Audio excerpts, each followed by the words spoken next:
All right, good morning, ladies. I don't know about you, but I had the worst time getting out of bed this morning.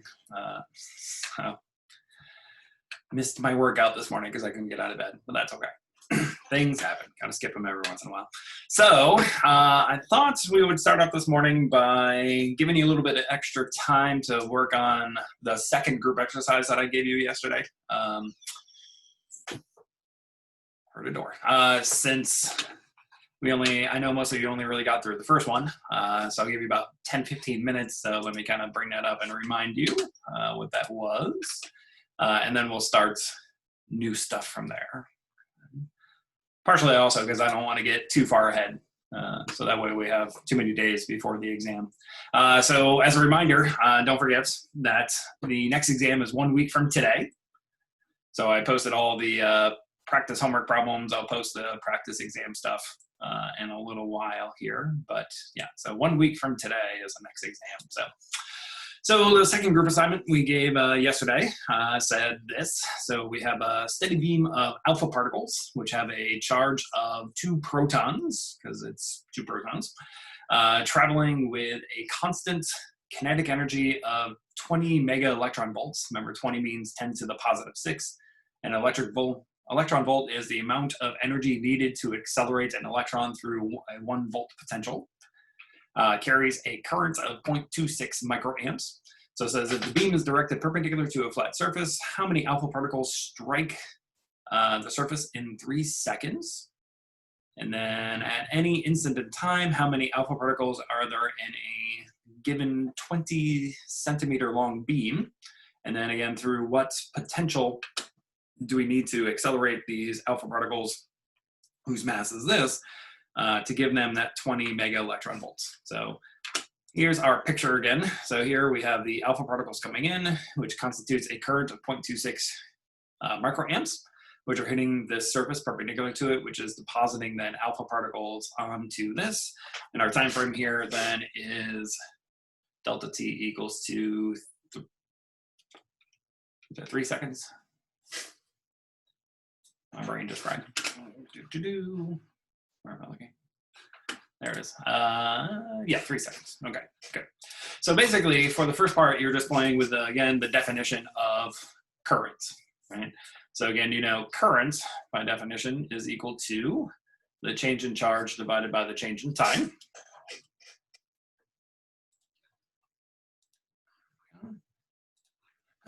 Which means that if we want to know how much charge is deposited inside of here, delta Q, we're simply going to take the current then and multiply by the time, right? So this says that we have delta Q then is equal to the current times delta T. And then if we want to know the amount of charge or the amount of alpha particles, we're simply going to take that charge and divide then by the charge of the alpha particle. So the number of alpha particles is then just going to be delta Q divided by the charge, which is twice of the fundamental charge. So that's part A. Part B then is saying, okay, so how many alpha particles are contained in this length of, let's call that L. So basically, you're still playing with the definition of current, that this is delta Q divided by delta T, but now you're playing with delta T. Right? So basically, you're going to rewrite delta T in terms of that length L and that velocity V. Right, where you can get the velocity V from the kinetic energy. So remember that kinetic energy is equal to 1/2 the mass times the velocity squared, which means that the velocity then is equal to the square root of twice the kinetic energy divided by the mass. Okay. So here you want to rewrite delta T in terms of the length and the velocity. So to do that, just use your first kinematic equation is fine. So use your first kinematic equation.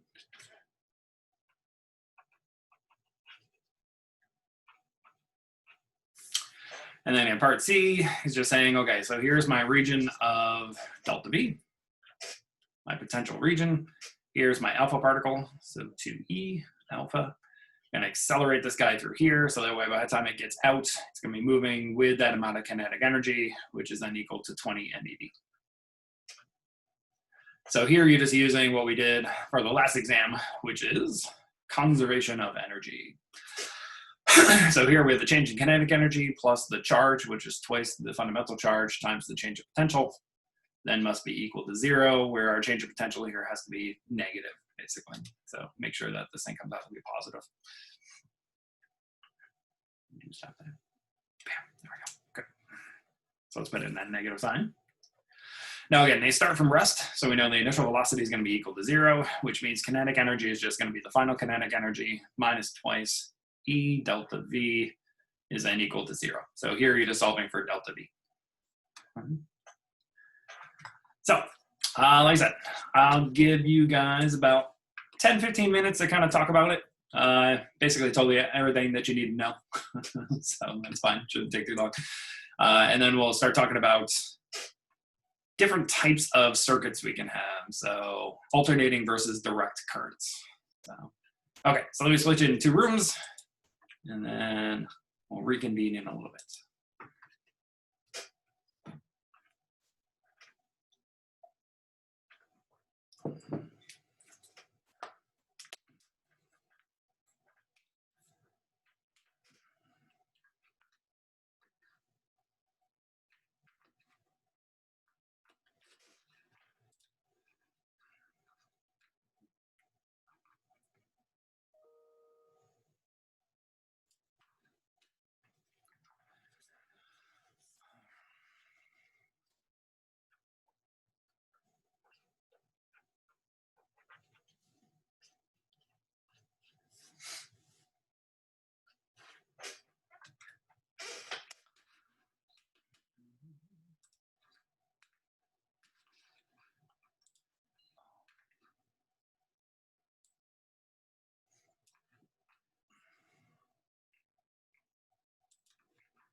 Density.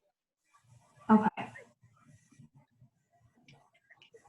The current density one? All right.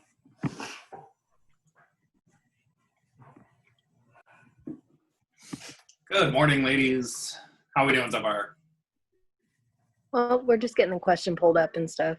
Oh, gotcha.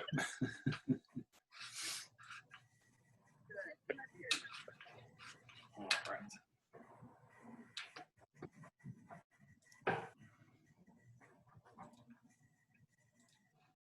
Okay. That's all right. Let's see. Good morning, ladies. How we doing? Good morning. Good morning. Good morning.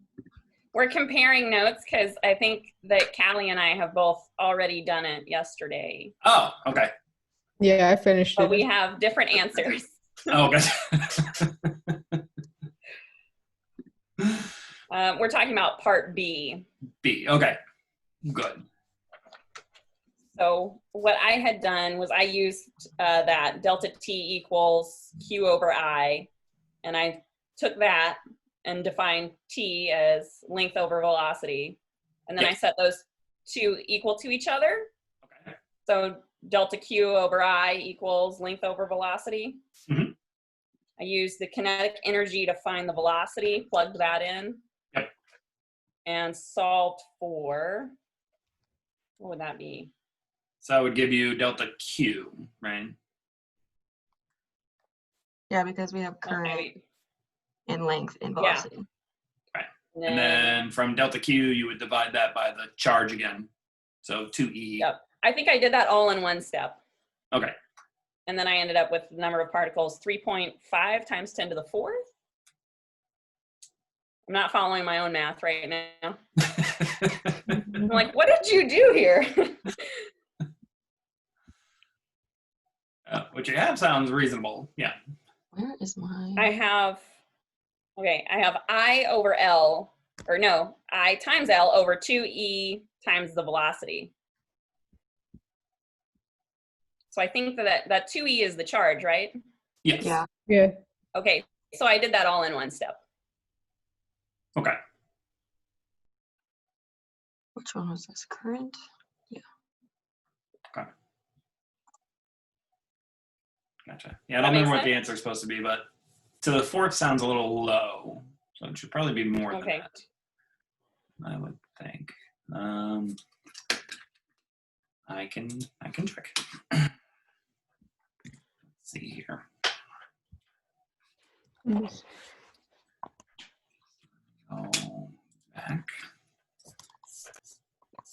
So T is L over V. Right, so Q over. So we know to initially solve for Q because we know usually like when we solve for the number of electrons or particles or whatever that we take the charge calculated and then we divide it by whatever charge. Like that's just because I guess I was initially confused because I didn't know what to solve for. Gotcha. Okay.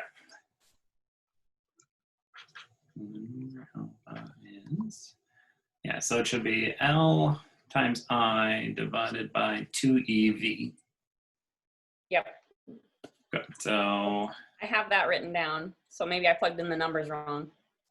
2E times the square root of M over 2KE. Okay. So let me check here. And then L was what, 20 centimeters, right?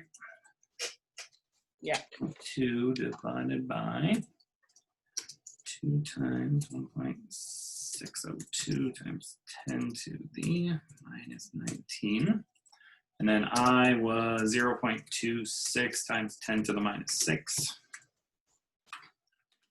Good. And then we have the square root of M. What was M again?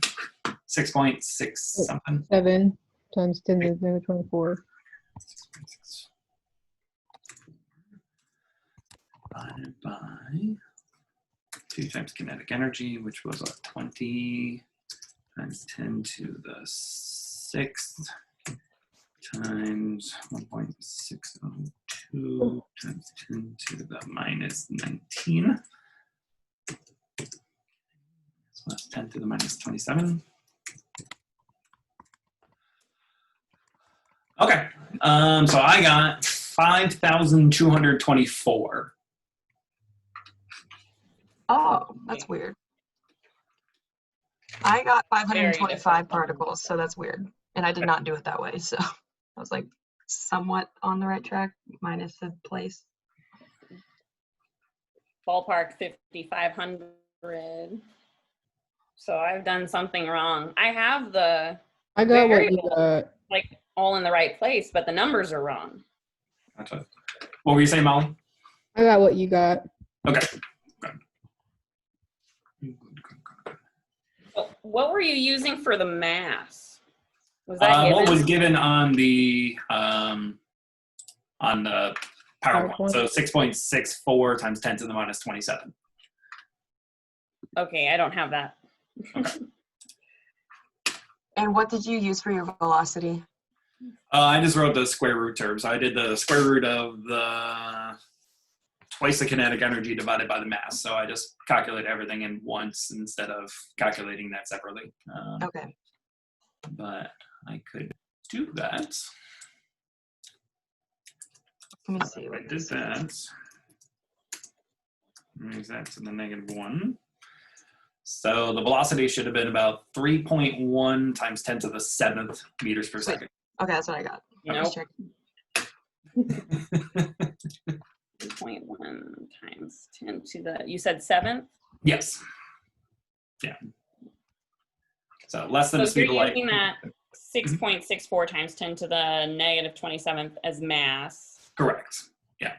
So the velocity would be the square root of 2 times the kinetic energy, which is then 20 times 10 to the 6 times 1.602 times 10 to the minus 19. Well, that's the kinetic energy divided by the mass, which is the 6.64 times 10 to the minus 27, and then square root of all that. Okay. See, all the like variables are in the right place, but the math is like the numbers are wrong. Gotcha. Oh my gosh. Maybe you just plugged in numbers wrong somewhere. Or it could just be a calculator mistake. Like forgetting to put parentheses around something. Because sometimes we'll do that. Like if you want to divide by 3 times 5, and then you only divide by 3. There was, when I was studying, I had all the math done right. I had to type it into the calculator 7 different times to get the answer you got. Yeah, that's why I don't like calculators. It's fine. Okay, I'll have to fix that one. Okay. But no, everything else you were doing was just fine. Good. Good. All right, I'll be right back. Okay. Check on the other ladies here. All right, how are we doing, ladies?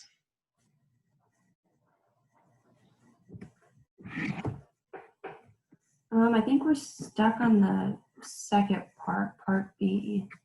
Okay, so what you should arrive at is that the number of alpha particles is equal to the length times the current divided by twice the fundamental charge times the velocity.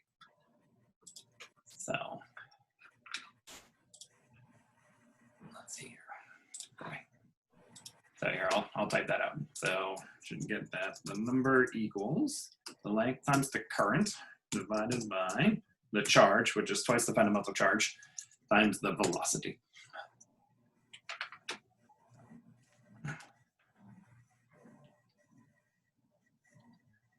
There's different ways you could do this. One way is you can say, well, since current is the change in charge over change in time, then let's see here. Yeah, so the change in charge over change in time, then in that case, you know also the change in time, or so from there you can get the change in time, then it's going to be the charge divided by the current. And then you can also say, you also know the change in time is equal to the length divided by the velocity. So set those two changes in times equal to each other and then solve. And then that will give you the change in charge, but then to get the number, you take the change in charge, divide by the charge, and then that's a number. That's where that extra charge comes from. Okay. I think and came in with, because you said the kinematic equation.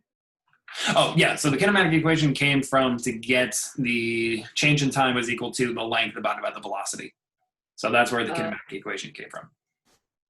Yeah. And then to get the velocity, you're just using the definition of kinetic energy, which is 1/2 mv squared. So since you know the kinetic energy, then you can find the velocity that way. Mm-hmm. That makes sense? Mm-hmm.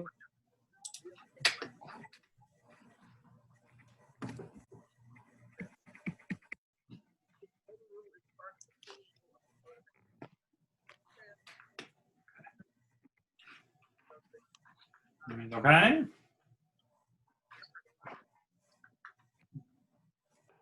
Good. So here now the length is 0.2 meters. Current is 0.26 times 10 to the minus 6. Charge is 1.602 times 10 to the minus 27. And then the velocity comes from the square root of twice the kinetic energy divided by the mass. Where the mass, according to the PowerPoint, is 6.64 times 10 to the minus 27 kilograms.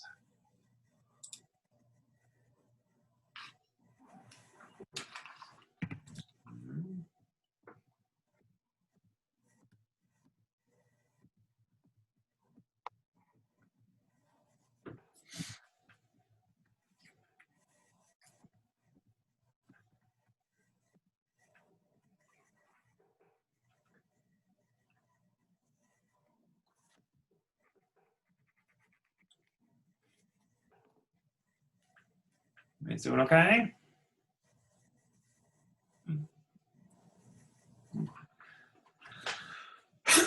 No. And then part C.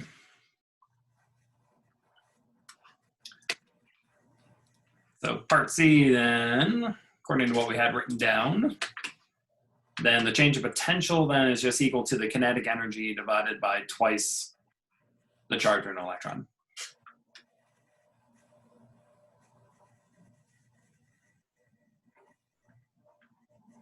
So that means that the change of potential will be 10 megavolts.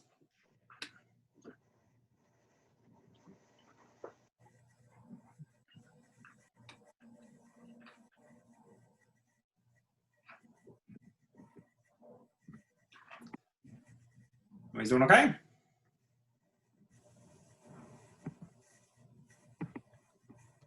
Yes, okay. Thank you, Adrian.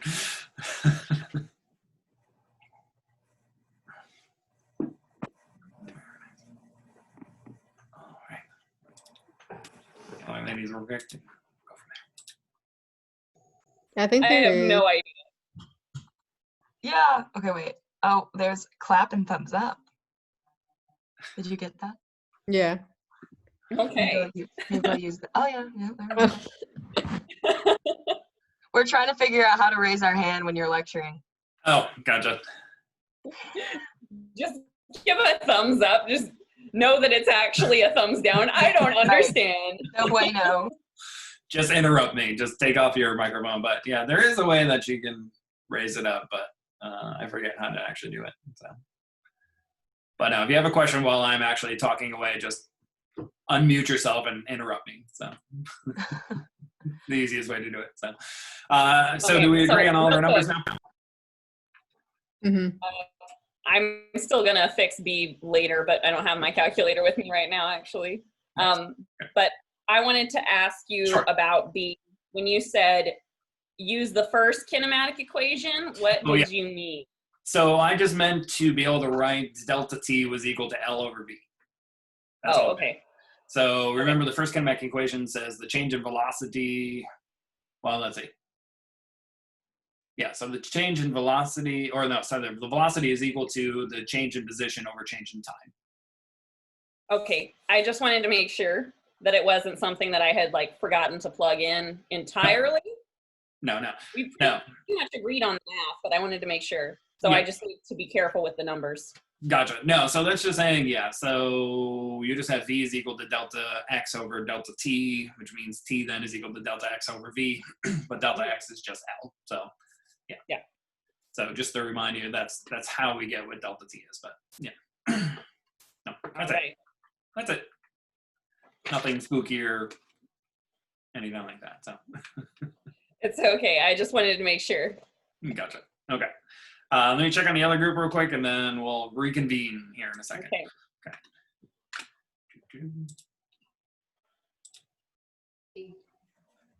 All right. Hello again. Who did we lose? Somebody else was here.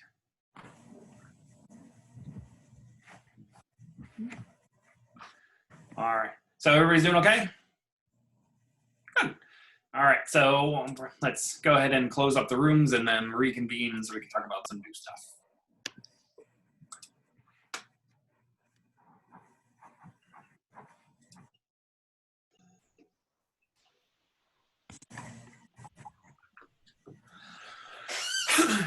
All right. Lost Adrian. Where'd Adrian go? All right. So, welcome back. Sounds like everybody's doing well with that, so that's good. So, next thing we're going to start talking about is modes of delivery for power, okay, or voltage. So, what we've been looking at so far is what's called DC. So DC is what's known as direct current. So direct current happens when we simply take a circuit and we connect it directly to a battery. So if I had my battery, so here's my battery, and I connect that to a simple circuit, let's say I'll put just a resistor in here, make it as easy as possible. So here, the current that we get that comes out is what's called direct current. So this I here is equal to DC current, which is called direct current. So direct current means that the current only moves in one direction throughout the circuit. So the current moves only in one direction. So basically, whenever you have something which has like AA, AAA, D battery, anything like that, these are all DC circuits. So in that case, the battery forces the current to go through only in a particular type of direction. Now, when it comes to trying to transmit power, or at least electricity from, say, a power plant. So let's say here's my power plant. So this is the power company. And then you want to put that over some lines and then bring that to your house. So here's your house. The problem with this is that basically because as the current is moving through this wire, we know that we now have a power loss which happens within inside of the wire, which is equal to the current squared times the resistance, or that's equal to the potential squared divided by the resistance. So basically what happens is if you take DC current and you try to push that then through power cables, which goes from the power company by the time it gets to your house, what basically happens is by the time it gets to your house, about 90% of the power is lost. That's not how you spell lost. There we go. It's a little bit better. That's not even correct. Lost. There we go. My brain doesn't work today. Okay, so basically, as I'm trying to go from the power company, which is actually creating the electricity or the power, so say like Vectrin or Niagara or Duke Energy or any of these different ones that are actually creating then the power, if you're trying to send that over transmission wires to your house, by the time it gets to your house, 90% of that power is lost due to the fact that it's being radiated away from the wires in the form of thermal energy. So basically, this is where your power is going. So 90% of the power is basically just being lost due to this heat, which is being carried away from the wire itself. So that power then goes to you, and let's say it goes to your neighbor. By the time it gets to your neighbor, now 99% of the power is lost, and then et cetera. Right? So using DC power, this is not exactly the best way for power companies to try to send you electricity, because it's just going to peter out and die. They would have to make a huge amount of energy just to have a little bit of energy make it to your house. So what a power company does instead is uses something which is called AC. So what we do instead is we use what's called alternating current.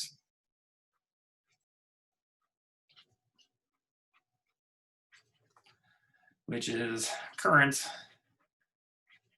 which sinusoidally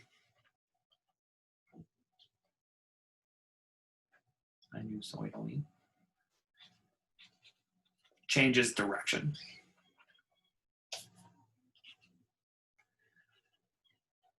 So what the power company does is it creates what's called AC. So the way we usually draw AC is you put this kind of squiggly line and a circle. So this stands for AC. So this is what we call AC current. And the way that they do this is first they create what's known as AC, or alternating voltage. Alternating voltage. We'll talk later in the class on how this actually works. This has to do with magnetism, but we'll talk about that later. So here what they do is they actually create, so if you're looking at the potential as a function of time, you're actually then creating a sinusoidal potential. So this is my potential difference over time, where this thing then says that the change of potential is equal to some maximum potential, which is what's known as the peak potential. So that's this portion here. So this is V0, and this is minus then V0. So these are what are called the peak potentials.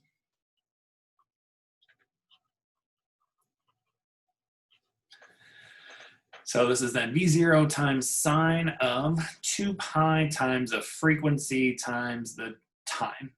Okay. So the power company then creates this alternating voltage to then create the alternating current. Okay.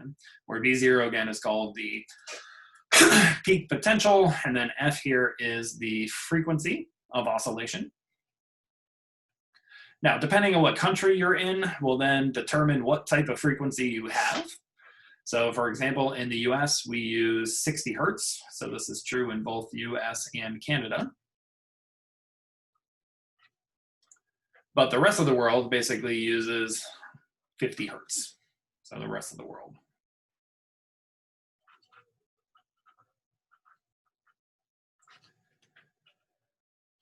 So good old US, we have to be different with everything. We can't use the same thing everybody else does, just like we have to use the English system instead of the metric system. Talk about temperatures and Fahrenheits instead of Celsius like the rest of the world does. So we also have to use a different frequency, which is 60 hertz, where the rest of the world basically uses 50 hertz. Okay? So this is then the potential. So what we now know is what? Ohm's law then tells us the current. So the way we get our AC current,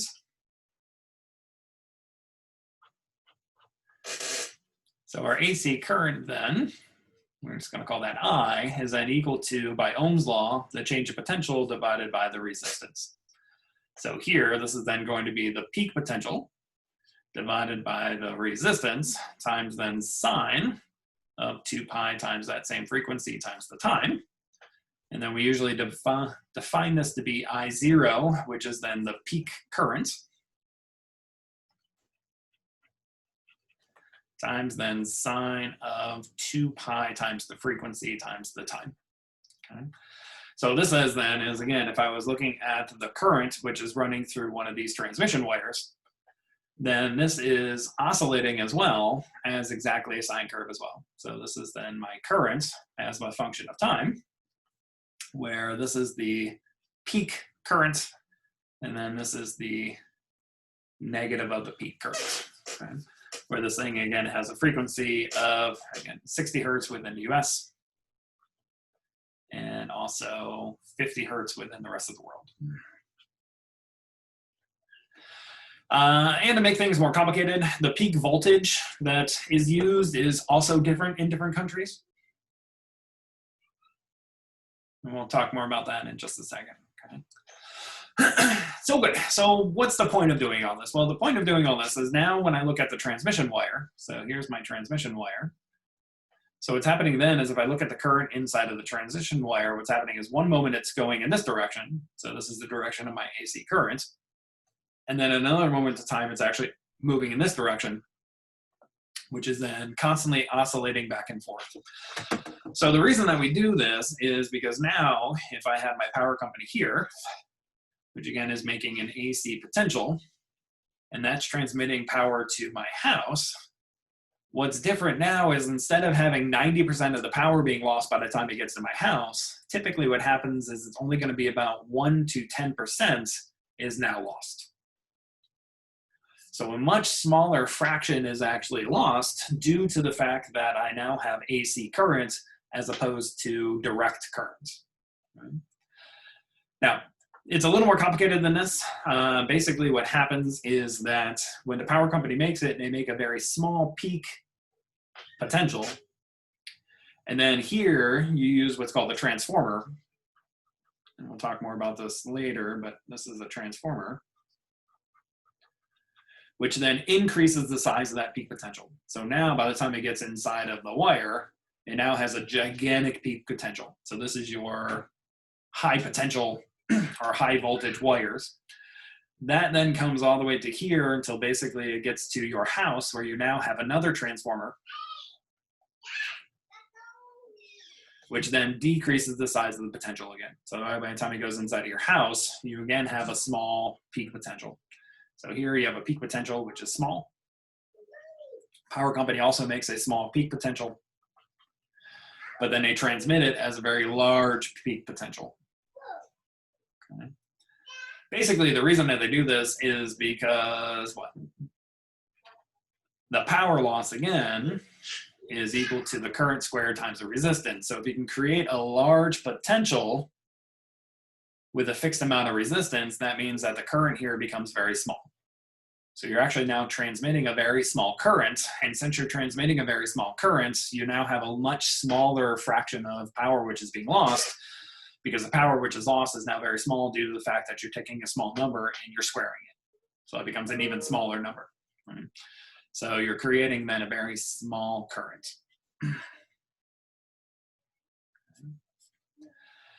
Now, this only works because of the transformers. And this works by a principle in magnetism that we're going to talk about soon, which is what's known as, pardon me, this is what's known as basically flux.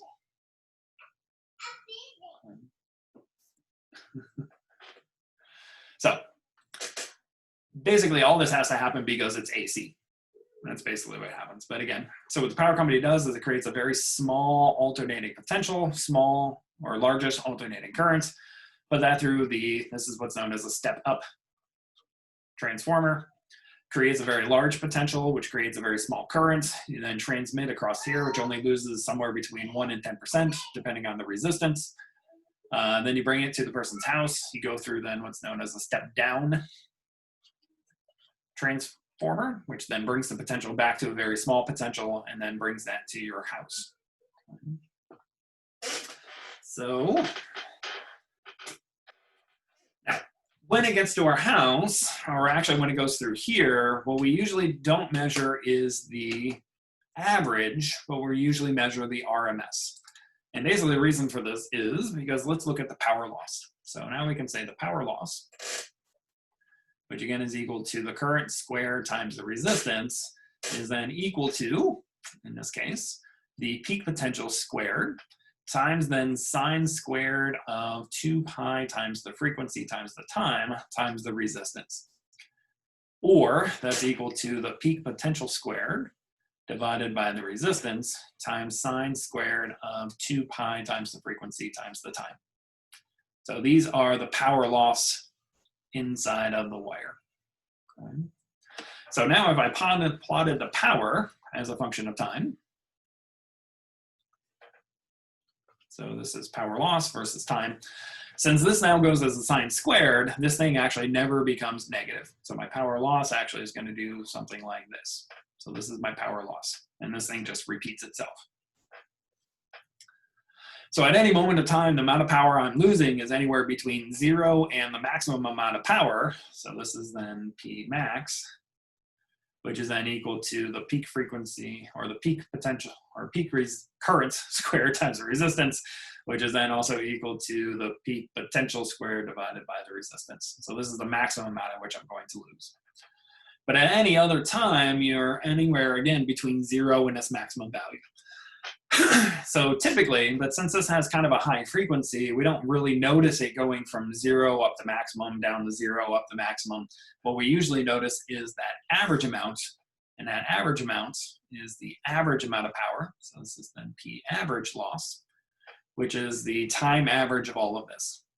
So the average value of a sine squared is actually 1/2. So this is actually equal to 1/2 then the peak current squared times the resistance, which is the same thing as 1/2 times the peak potential squared divided by the resistance.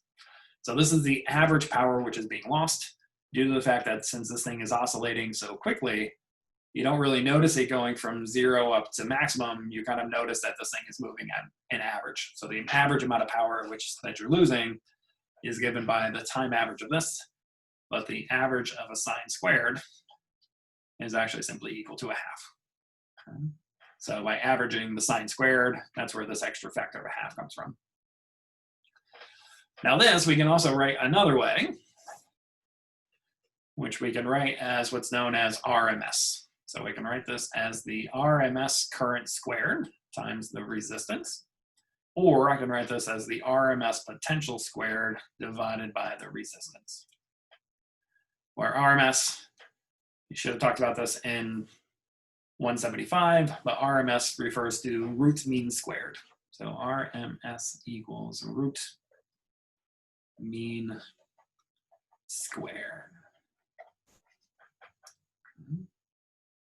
So basically, if I compare this term to this term, what we can see then is that the IRMS squared is actually equal to 1/2 the peak current squared, which means the RMS current is then equal to the square root of 1/2 times the peak squared, which then is equal to what? The peak current divided by the square root of 2.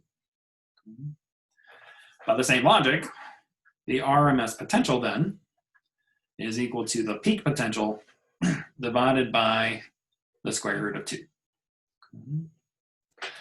So this is the RMS. So basically what this means is when you plug in your computer or your cell phone or something into the wall outlet next to you, what's really happening is the current which is coming into your house is an AC current, which means it's constantly changing. It's going from 0 up to maximum, down to minimum, back to 0, back to maximum, and etc. But what you notice is your computer doesn't constantly turn on and off, on and off, and on and off, and on and off, because the potential it's getting is constantly oscillating. It stays on and it stays roughly with that same amount of potential, and that amount of potential at which it is that you're getting is this RMS potential. Now in the US, when we hook up our computers or anything to our wall outlets, what we're measuring for that potential, which is 110 volts, actually is the RMS value of that potential. It is not the peak potential. So in the US, our wall outlets which have 110 volts worth of potential, is actually equal to the RMS value of the potential. And this is the root mean squared, which is then equal to that peak potential divided by the square root of 2. So what this tells me then is that the peak potential that you're actually getting through your house is equal to the square root of 2 times that RMS value, which works out to be 170 volts. So the peak potential which you have in your house is actually 170 volts. And again, this is inside of the US. Other countries, such as Britain, for example,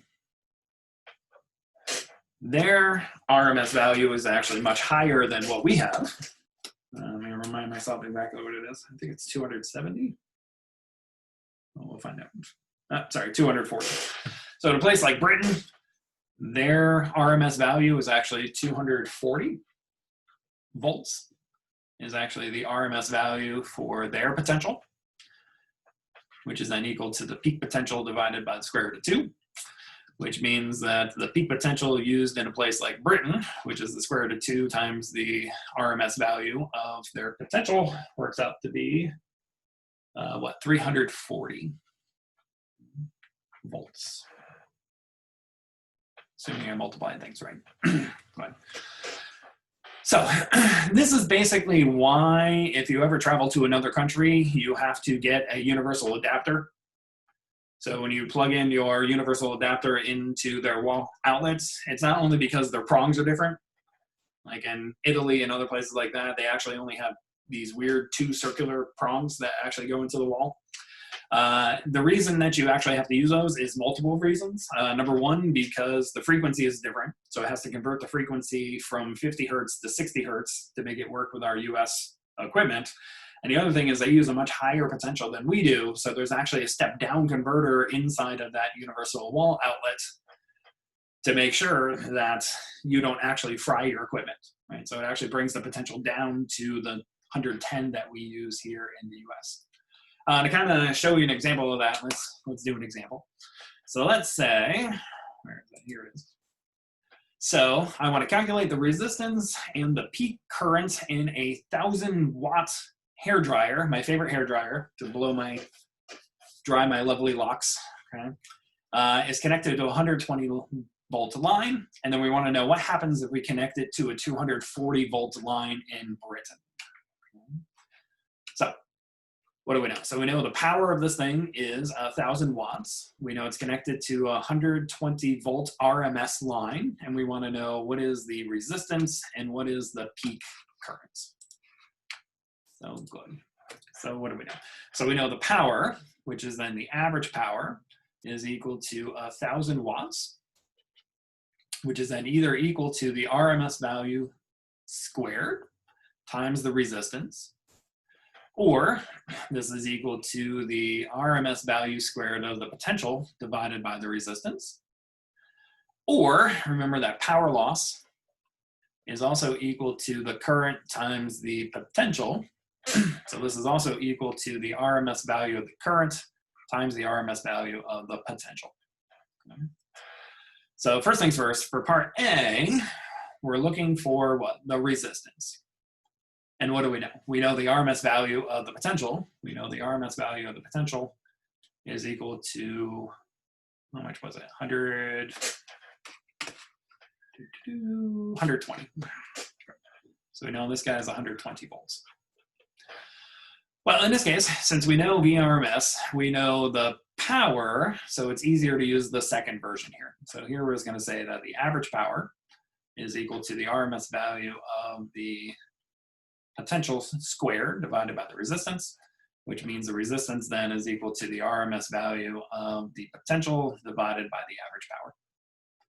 So it's going to be equal to 120 volts squared divided by 1,000, which means that the resistance is equal to 14.4 ohms. So this is our resistance. Now we also want to know what is the peak current, which means we'll have to first solve for the RMS value of the current. So again, here, since we know the potential, we know the power, we want simply the current, then we can use the third definition. So here we're going to use that P average is equal to the RMS value of the current times the RMS value of the potential, which means the RMS value of the current is equal to the average power divided by the RMS value of the potential. But we also know that the current is equal to the peak current divided by the square root of 2. So that's the RMS value. So putting all this together, this tells us that the peak current then is going to be the square root of 2 times the average power divided by the RMS value of the potential. So it's going to be the square root of 2 times 1,000 divided by 120. So plug all that in, we find that this works out to be about 11.8 amps. Okay, so this is our peak current, and this is our resistance.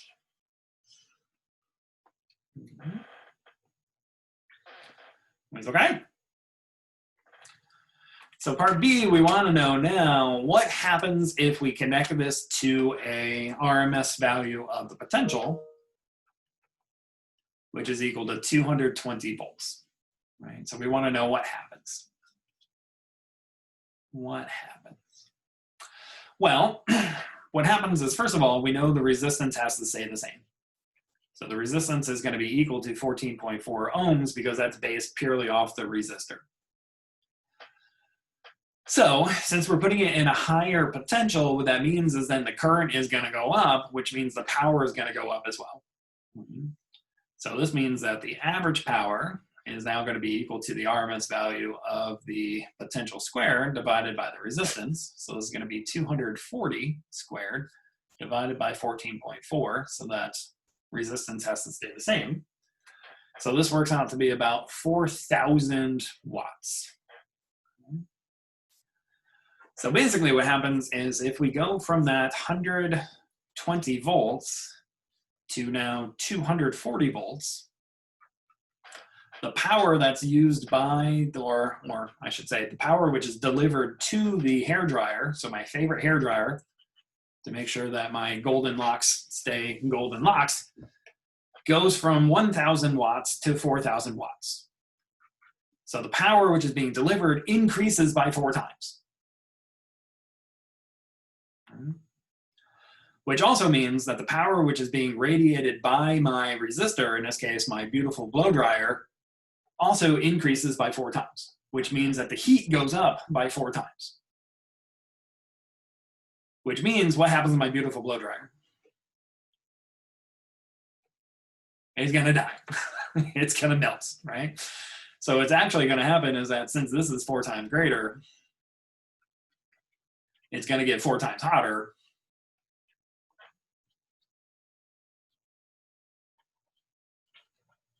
Which means the heating element is gonna fry, right? So the heating element will burn out.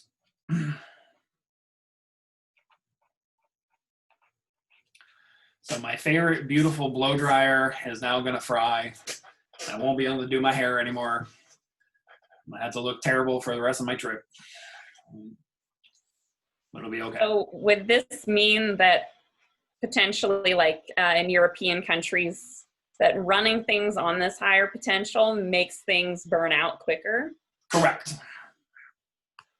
Correct. So this is why if you look at, for example, when you buy a new cell phone and you look at the power supply, it says on there you can only have like 1 amp versus 1 amp of current, for example.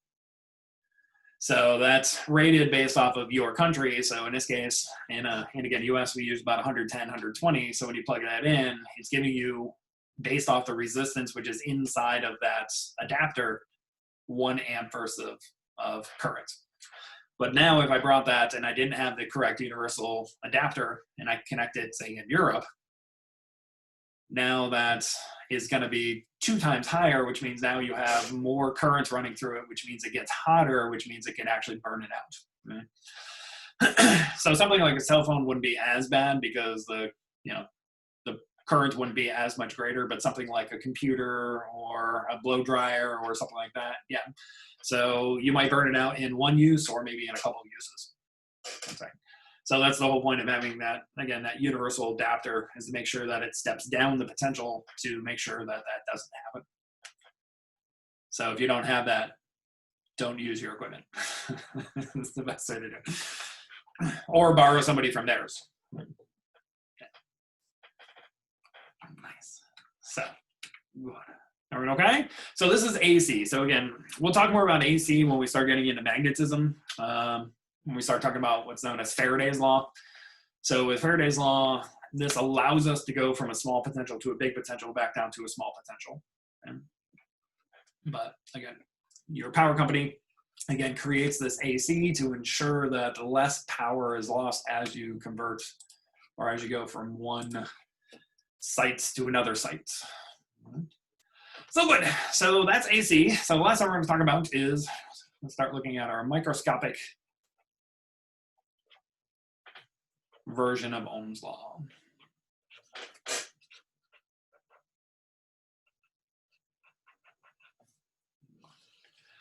So as we talked about, let's say here is my resistor. It could just be a wire, for example. Again, we have a charged particle inside of here that we're trying to accelerate across here by feeling a force due to the fact that I'm now creating an electric field because there's a potential difference. So here I have an electric field, say pointing in this direction, because I have, this thing is connected to a battery where my battery is doing this. So I have a positive on this side, negative on this side. So my electric field points this way. Okay. So this thing is feeling a force, but this thing can't just accelerate through because there are atoms which are on the inside, which packed in nice and closely, which we call resistivity. So basically the density. So this thing has a rho, which is equal to the resistivity.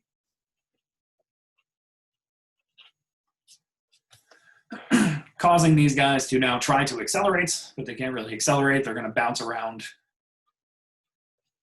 constantly changing direction, bouncing off all these different ones, following a path that may seem look something like this, until eventually they come through. So here's my charge, which then gives us our current. So we have currents moving in this direction, from the positive to the negative. So in this case, the current then is in the direction of the electric field.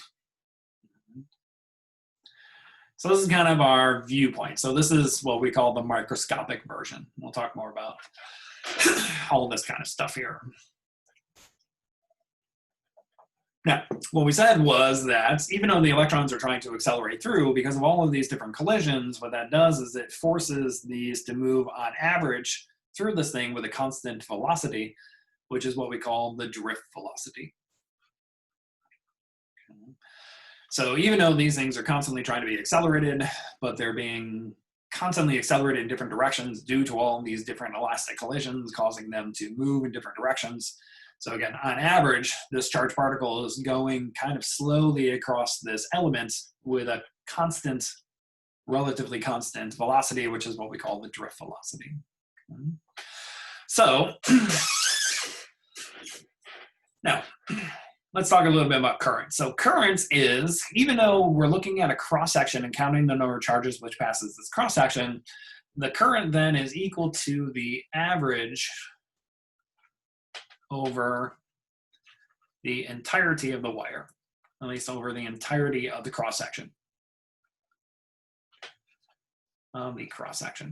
So what you can think about is that the current is actually an average over the entire face of that cross-section. So this is an average quantity. So you can think about this as an average quantity over the cross-section.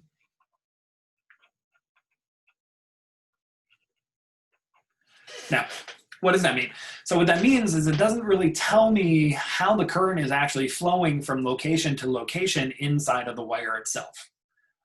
So for example, if I was thinking about my wire, so here's my wire, right, or my heating elements or whatever this thing happens to be, and I wanted to know at this location here, do I have more electrons, say, flowing through this location than I had through a location over here? Or maybe a location here. So the current doesn't tell me anything about that. All it tells me is that if I averaged over the entire thing, I have currents running through this entire wire, which is, say, moving in this direction. But if I wanted to know, for example, I had more current, say, flowing through the center of the wire, right? So more electrons being able to go through the center versus towards the outside, where I now have less current or less number of particles moving here, or even say less moving towards the outside. I might not have any on the outside. It doesn't tell me anything about that. All it tells me about is over this entirety of the wire, I have this number of particles moving through this entire cross-section. So if I want to know what's actually happening from location to location inside of the wire, we define a new quantity, which is called J. Actually, I think your book uses lowercase j, so let me change that. Lowercase j, which is what's known as the current density. So the current density then tells me how the current is moving per unit area. So we define current density then J, which is equal to the current divided by the area. So this thing then has units of amps per meter squared. So this is the current per unit area.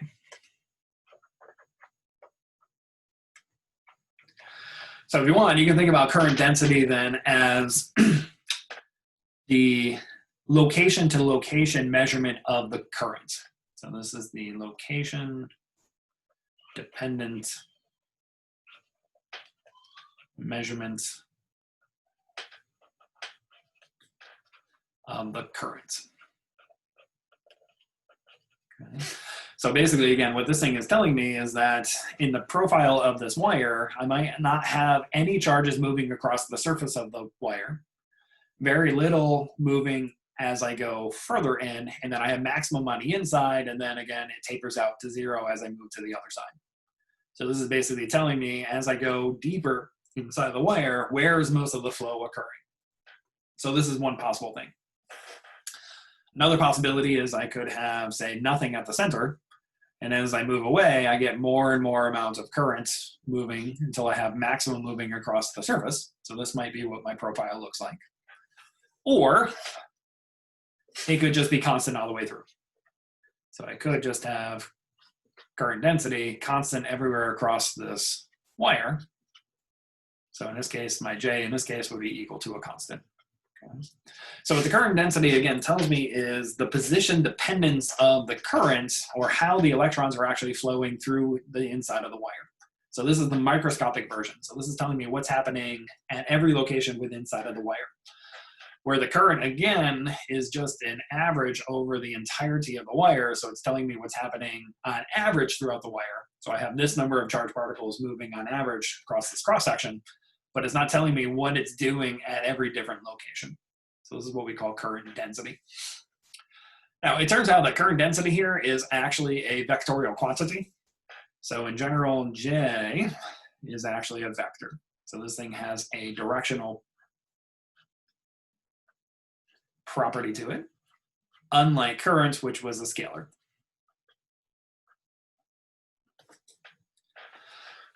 So the exact relationship between the current and the current density is actually the current density dotted with the differential area, and I'm going to integrate that to then find the total current. Okay. Now this, just know this is true, but don't worry about it, since we don't do integrals in this class.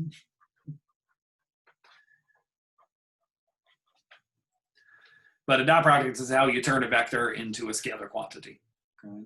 So again, don't worry too much about that. So good. So what I want to know now is, how does the drift velocity relate to the current? So what I told you before is you can think about the drift velocity as being directly related to the current. So what I said before was that current is basically a measure of how fast are my particles moving throughout the wire.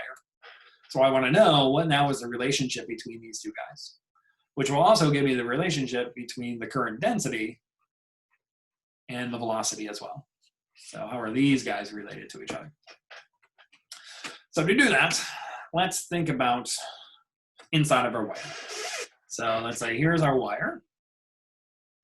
Here's my wire. And we're going to say on average, my charged particles moving on the inside are moving here with an average velocity of vd. Okay? Which means in a time frame of delta t, my charged particles here are going to move a distance of L. So that means they're going to start here and then sweep out this amount of volume here, which we're going to call V. So this is equal to the volume. Okay. Now, what I want to know then is what? How many charged particles do I have within inside of this volume?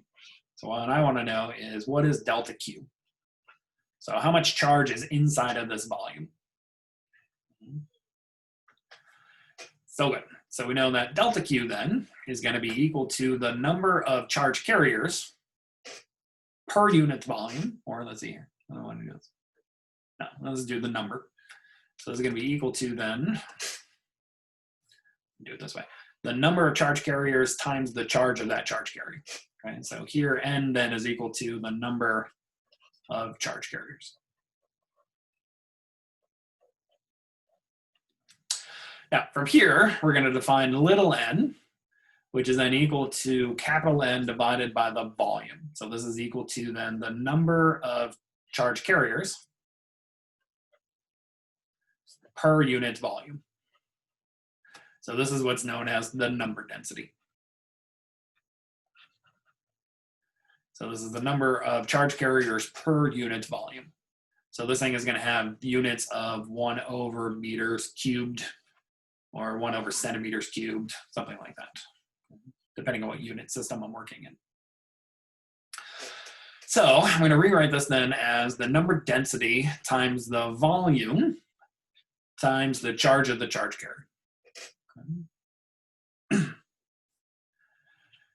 Now, in this case, my volume then is going to be what? The wire has a cross-sectional area of A times this length of L. So I'm going to write this then as what? The number times the cross-sectional area times the length of L times then the charge Q.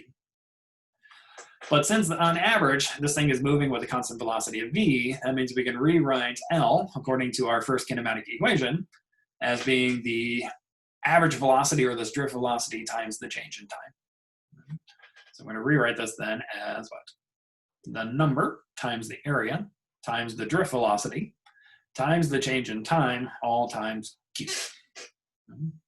So the amount of charge which is contained inside of this volume is then equal to the number density, which is how many charge carriers per unit volume, times the cross-sectional area of the wire, times that drift velocity, times the change in time, so how many seconds have gone through, and then times the charge of each one of these charge carriers.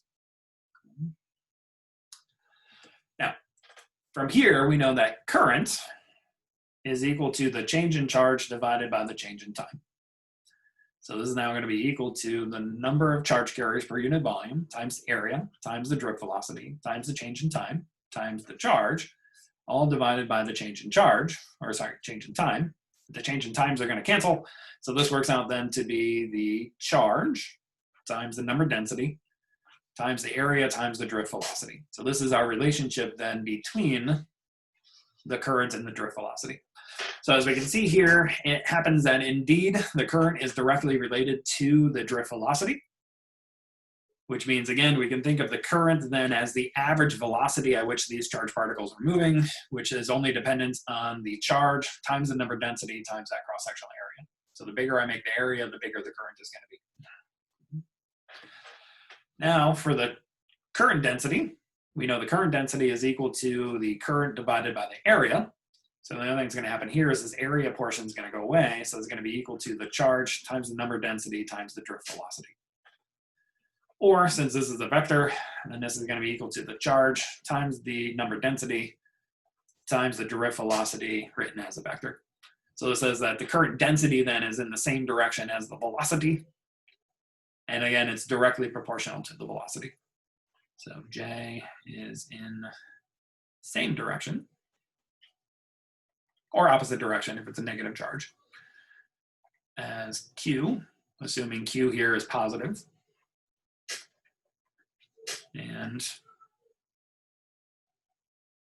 that's what I'm going to say. So it's in the same direction. All right, let's put it that way. There we go. So good. So these are then my relationships. So again, what this one says is that, yes, the current is directly proportional to the velocity. And this one says that the current density is also directly proportional to that drift velocity. So this is then my current, and this is now my current density. It's okay? So let's do an example.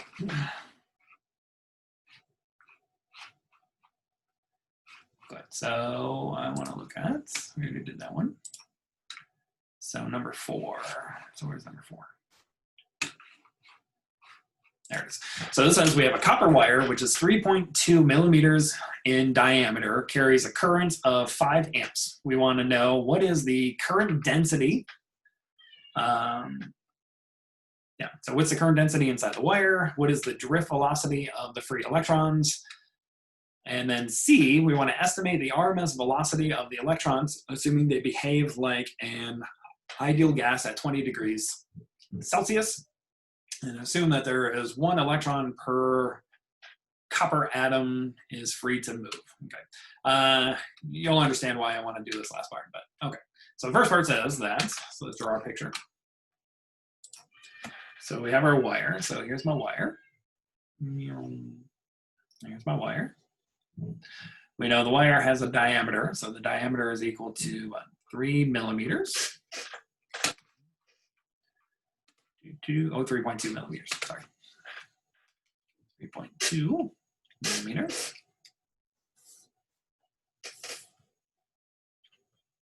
There we go. And we have a current running through the wire, so here is my current. And the current in this case is 5 amps. To 5 amps. Good. So the first thing we want to know for part A is what is J? So what is the current density? And part B, we then want to know what is the drift velocity, so how fast are these guys moving? And then in part C, we want to say that the temperature is equal to 20 degrees Celsius, and we want to know what is the RMS velocity. And then eventually what we're going to do is we're going to compare this RMS velocity here to this drift velocity and try to gain a little bit understanding of what the electrons are actually doing inside of the wire. So we want to compare these two things together. So let's compare these. Good. So let's talk about part A. How would I do part A? So I know the diameter, I know the current, and I also know our new equations. So we now know that what? Current is equal to the charge. So since we're looking at electrons, this is going to be the fundamental charge times the number density times then the area times the drift velocity. We know the current density is equal to the charge times the number times the drift velocity. And we know that current density is equal to the current divided by the area. So how would I do the part A then?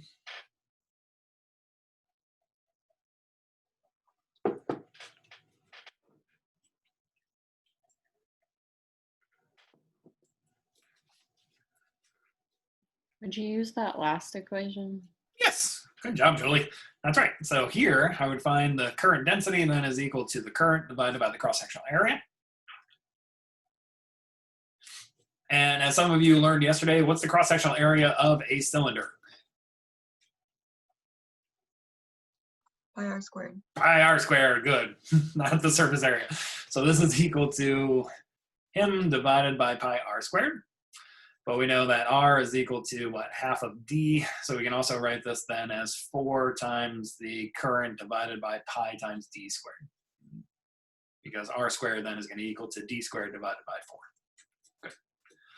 So plug our numbers, we get then is that this is 4 times 5 divided by pi times 0.0032 squared. So this works out to be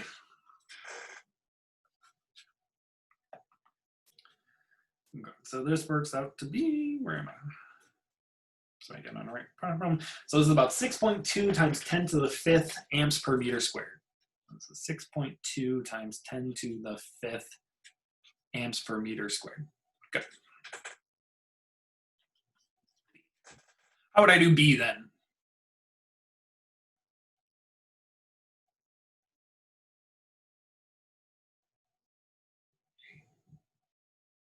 What do you think?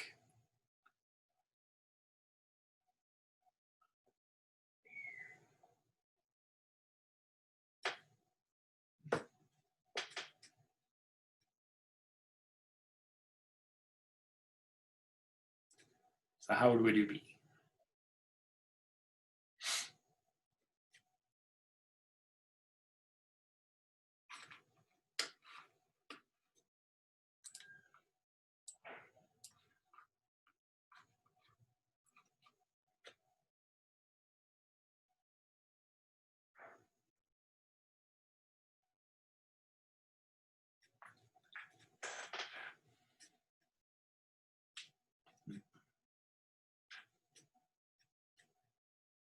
When picking the equation, I just wonder how we get the number of particles. Do we just do the whole, find the charge divided by the charge of what we're dealing with? Well, that's a good question. Typically, what we do is, yeah, either we can derive it or we actually look it up. So that's a good question. So it turns out that if we Googled, which I already did earlier, it says that the number density so we want the number density. So basically, we would look up the number density of copper. So this is the particle density. So it's the number density. Number density of, number density of, let's try this. Electrons in copper. Let's try that. Good. So this says that the number density is 8.5 times 10 to the 28th electrons per cubic meter. Good. Exactly. So this is just a constant value, which is determined by the material itself. So different materials have different numbers. So good. So here we know that N for copper is equal to 5.28 times 10 to the 28th 1 over meters cubed. I'll just make sure I wrote that down properly. Oh, sorry, 8.5 times 10 to the 28. I was nowhere right on that. Okay. Good. So we now know this. So the number density. So this is a number which is only material dependent. So as we have different types of materials, we have different then types of number densities. Good. Okay, so keep going with that, Callie. So now we know N. We know the charge.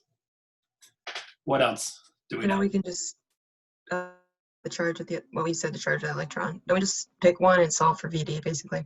Yeah, so either one. So we could use this one because we already know the current that's given to us. We know the cross-sectional area, so we could use the first one. Or since we now calculated J, we can also use the second one. So either one is fine. So I'm going to use the first one. So I'm going to write this as the current divided by the area is then equal to E times N times VD, which finally means that what VD then is equal to the current divided by the charge times the number density times the area. We get this guy. So ultimately, this works out to be then 1.2, no, looking at the wrong one. So 0.05. There we go. So if I plug in all my numbers, we find is this is 0.05 millimeters per second. Okay. So what this means then is if I had electrons moving through this wire, the drift velocity is actually only 0.05 millimeters per second. That is ridiculously slow. That's slower than a snail moves. Okay.